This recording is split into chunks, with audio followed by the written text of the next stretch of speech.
بسم اللہ الرحمن الرحیم۔ السلام علیکم۔ کلاس 9 کے اسٹوڈنٹس کے لیے چیپٹر نمبر 1 جز جیم حدیث نبوی صلی اللہ علیہ وسلم۔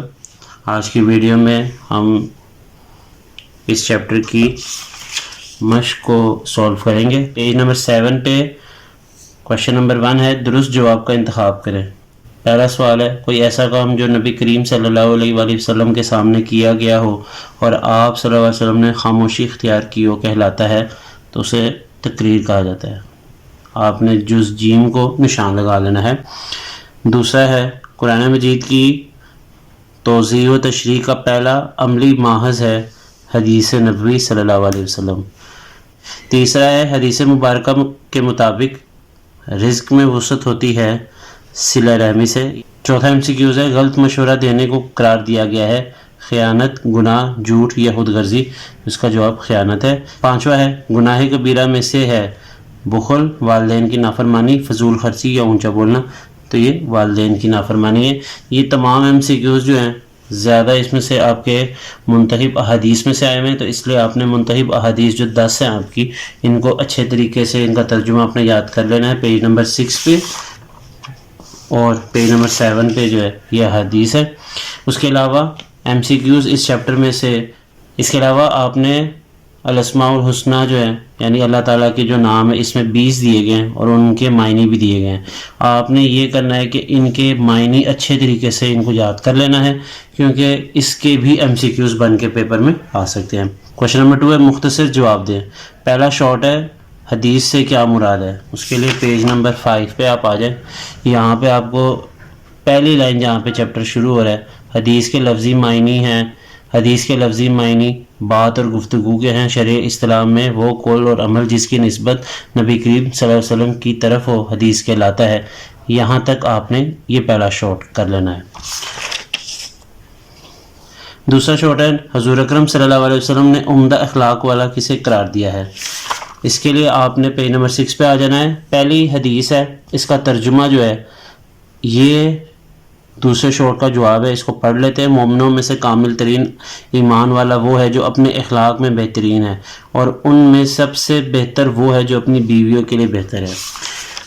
تیسرا شارٹ ہے، حدیث کی اہمیت سے متعلق قرآن مجید کی ایک آیت کا ترجمہ تحریر کریں۔ اب اگر آپ 5ویں صفحے پہ آ جائیں تو آپ کو 2 قرآنی آیات جو ہیں وہ ملیں گی جو کہ حدیث نبوی کی اہمیت ظاہر کر رہی ہیں۔ اب آپ اس میں سے کوئی سی ایک جو آیت ہے اس کا ترجمہ آپ یاد کر لیں، چاہے وہ آپ اوپر والی آیت کا ترجمہ یاد کر لیں یا یہ والی کر لیں۔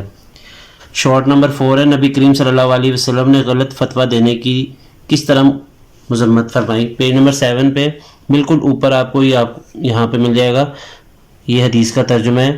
جس شخص کو کسی نے علم کے بغیر فتویٰ دیا تو عمل کرنے والے کا گناہ فتویٰ دینے والے پر ہوگا۔ یہاں تک یہ آپ نے نشان اس کا لگا لینا شارٹ نمبر 4 کا۔ 5واں شارٹ ہے، رزق حلال سے متعلق حضور اکرم صلی اللہ علیہ وسلم نے کیا ارشاد فرمایا؟ اس کے لیے پیج نمبر 6 پہ آ جائے۔ تیسری حدیث ہے، اے لوگو اللہ سے ڈرو اور اچھے طریقے سے یعنی اعتدال کے ساتھ روزی طلب کرو، کیونکہ کوئی انسان اپنا رزق پورا کیے بغیر نہیں مرے گا، اگرچہ اس رزق کے حصول میں دیر ہو جائے۔ چنانچہ اللہ سے ڈرو، اچھے طریقے سے روزی طلب کرو، جو حلال ہے وہ لے لو اور جو حرام ہے وہ چھوڑ دو۔ یہ پوری جو ترجمہ ہے اس حدیث کا جو ترجمہ ہے یہ کمپلیٹ آپ نے 5ویں کا جو شارٹ ہے اس کو یاد کر لینا ہے۔ اب اس کا ایک لانگ ہے، تفصیلی جواب دیں۔ کوشچن نمبر 3 اس کا ایک ہی پارٹ ہے، حدیث نبوی کی ضرورت و اہمیت تحریر کریں۔ اس کے لیے آپ نے پہلے صفحے پہ آ جانا ہے، حدیث نبوی کی اہمیت و فضیلت۔ آپ نے کرنا یہ ہے کہ جب کوشچن نمبر 1 لانگ سٹارٹ کرنا ہے تو آپ نے سب سے پہلے حدیث کا معنی ضرور اس میں انکلوڈ کر لینا ہے، کیونکہ آپ نے شارٹ میں بھی یاد کیا ہوا ہے۔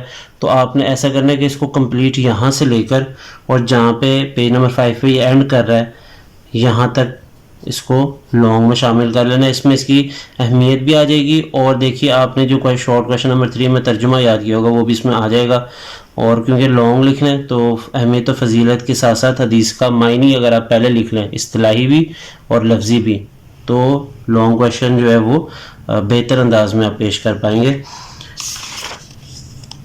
اور بالکل آخر میں آپ کو میں پھر سے ایک بات کہہ دوں، الاسماء الحسنہ کے جو معنی ہیں اللہ پاک کے جو نام ہیں ان کے معنی آپ نے لازمی اچھے طریقے سے ان کو یاد کر لینا. یہ 20 ہیں, ان کو اچھے طریقے سے اس لیے یاد کرنا کیونکہ یہ ہو سکتا ہے آبجیکٹیو میں MCQs کی صورت میں پوچھے جا سکیں.